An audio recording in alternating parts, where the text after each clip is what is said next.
Shalom, first and foremost, giving all praise, glory, and honor to Yahweh, Shem, Al Shad, double honors to the elders and apostles, great millstone salutation. I came out there pushing the truth, sincerity, and charity. The title today is going to be Express Yourself, and the subject is the song by Charles Wright and Watts.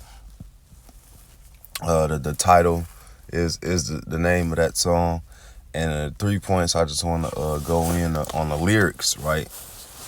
And it really spoke out to me. It was been heavy on my spirit these past couple of days to get on this. So it said, whatever you do, do it good. So this is Ecclesiastes 9:10. Whatsoever thy hand findeth to do, do it with thy might. There is no work, nor device, nor knowledge, nor wisdom in the grave whither thou goest. So, the Lord ain't with no half stepping. Especially when we put our hands on the plow, come to this truth, we got to go all out.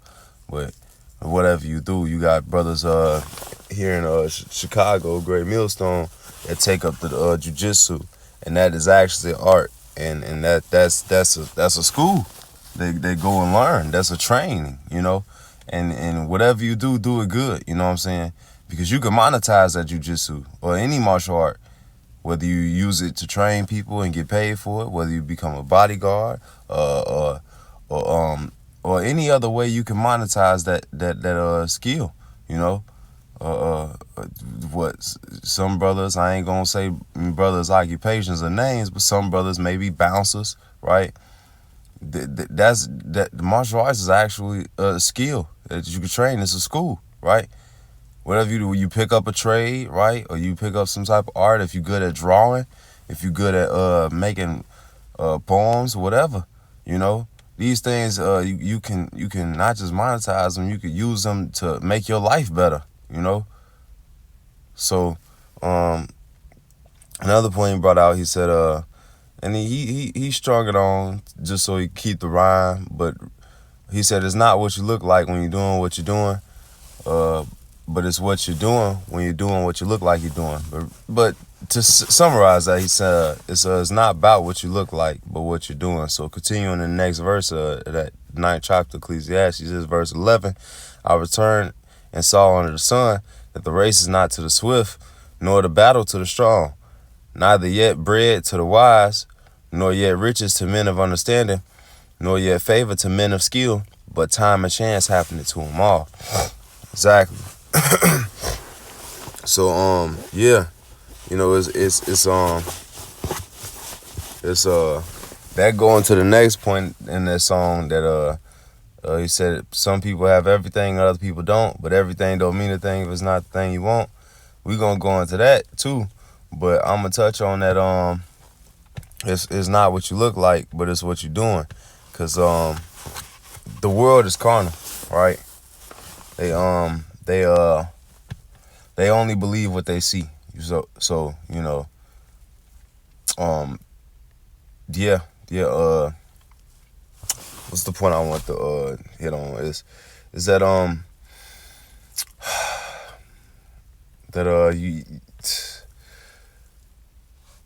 you could be doing something, and in this truth I've went through it, right?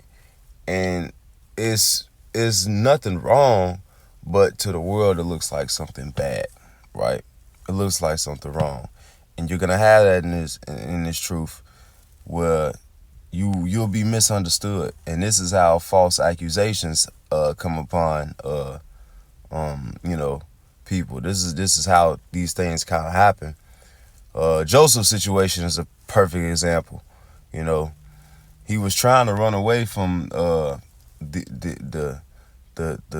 woman, the Pharaoh's wife, to avoid adultery, but when he did, it looked bad, and then she played it against him. And you have to realize here in the Western media, they do backflips. They bend over backwards to try to demonize the just and justify the demons. So that is one thing I want to bring out in this, because that's a heavy point. Some things you're going to be caught up in certain situations that you can't even explain, right?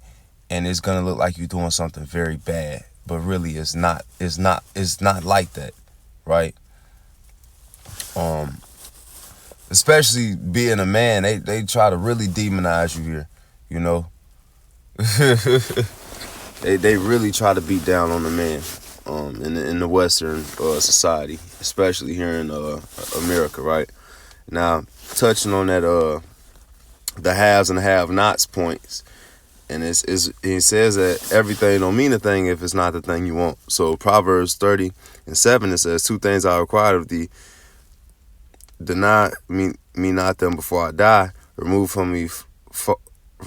far from me vanity and lies, give me neither poverty or riches, feed me with food convenient for me.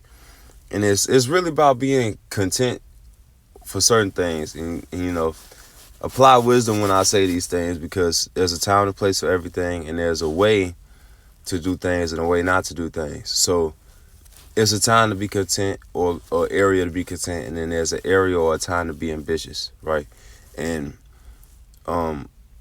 we in our own lane, That's why I brought up the races not to a swift. You in your own lane, you in your own lot. It's really you're not really here to compete with nobody. You know what I'm saying? It's not about how fast or strong you are. All right.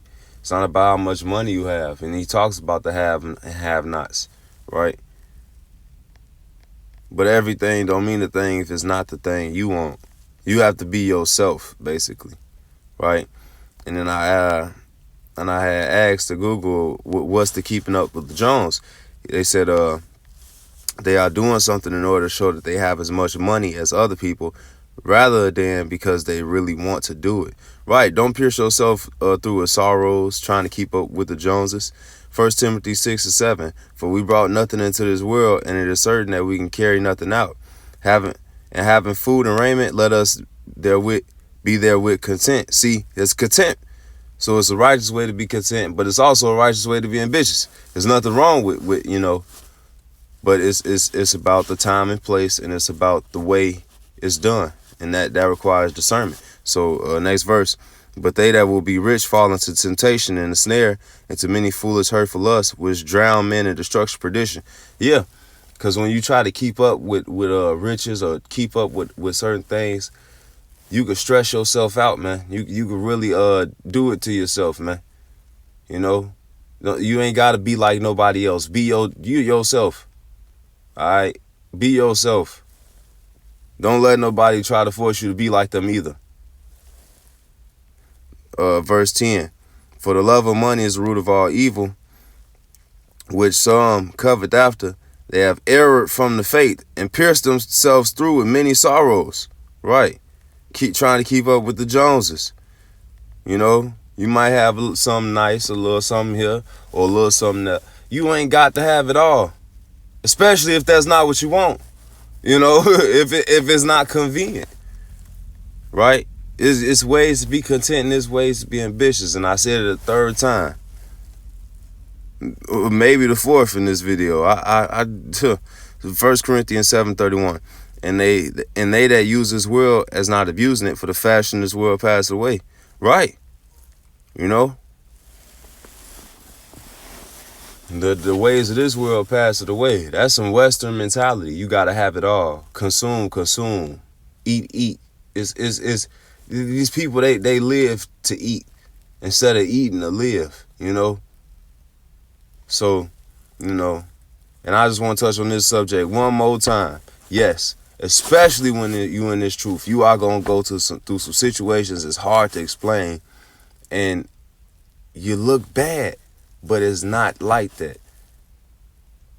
And this is how the false accusations came upon people throughout history. There's accounts, You might, I don't know, some girl might be lost trying to find her parents, and now you end up trying to help her find her parents, but all the world see is a grown man with another person's child, and now look like you trying to kidnap. Look.